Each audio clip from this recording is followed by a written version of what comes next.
Kementerian PUPR menyampaikan progres pembangunan Ibu Kota Nusantara sudah mencapai 27%. Walau begitu, belum ada investor yang masuk hingga saat ini. Hal ini disampaikan oleh staf ahli Menteri PUPR bidang teknologi, industri dan lingkungan sekaligus juru bicara Kementerian PUPR, Endra S. Atmawijaya. Untuk saat ini pembangunan tengah berfokus pada zona 1A yang merupakan kawasan inti pusat pemerintahan.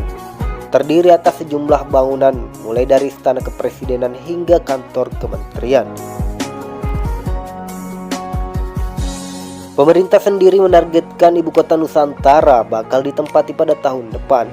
Dari catatan detik.com, sebanyak 2.500 aparatur sipil negara akan mulai pindah secara bertahap ke Ibu Kota Nusantara, tepatnya pada tahun 2024 mendatang.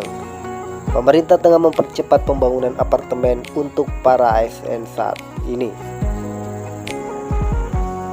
Sementara Presiden Joko Widodo mengatakan perayaan hari ulang tahun ke-79 Republik Indonesia bakal dilaksanakan di Istana Kepresidenan Ibu Kota Nusantara, Kalimantan Timur. 2024 itu selesai. Karena memang kita ada target 17 Agustus 2024 ada upacara bendera di Ibu Kota Nusantara. Ia mengatakan pembangunan kawasan Istana Kepresidenan di IKN ditargetkan selesai pada 2024, tepatnya pada bulan Juli. Kalau ditargetkan di tahun 2024, tepatnya pada bulan Juli, maka mulai saat ini tinggal 1 tahun 2 bulan saja.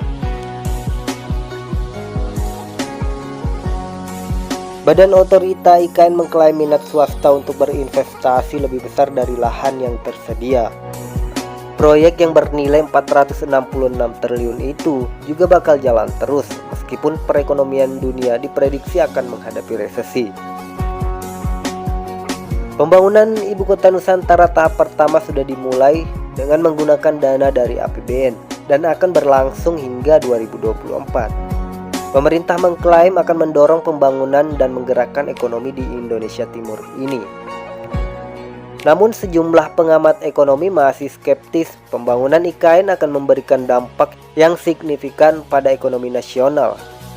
Mega proyek IKN juga dikhawatirkan bakal menambah beban keuangan negara. Bagaimanapun, sejumlah ekonom tetap skeptis.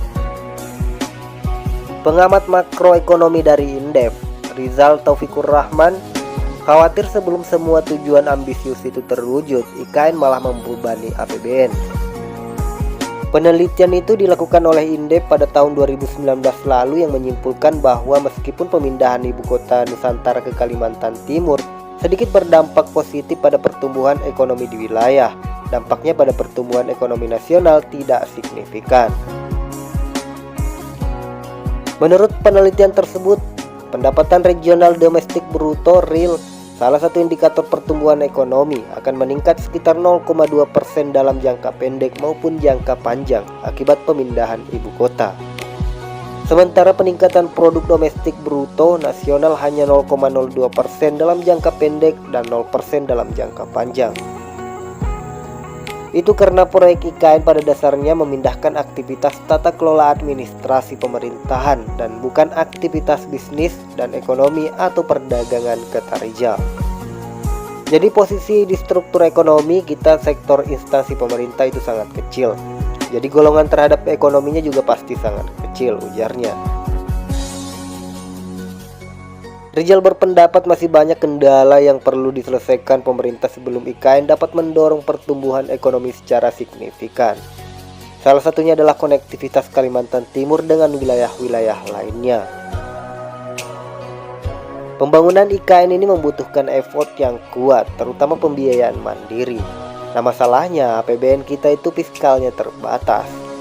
Kondisi ekonominya juga masih recovery dan membutuhkan fiskal untuk mendorong pertumbuhan ekonomi yang langsung untuk akselerasi pemulihannya.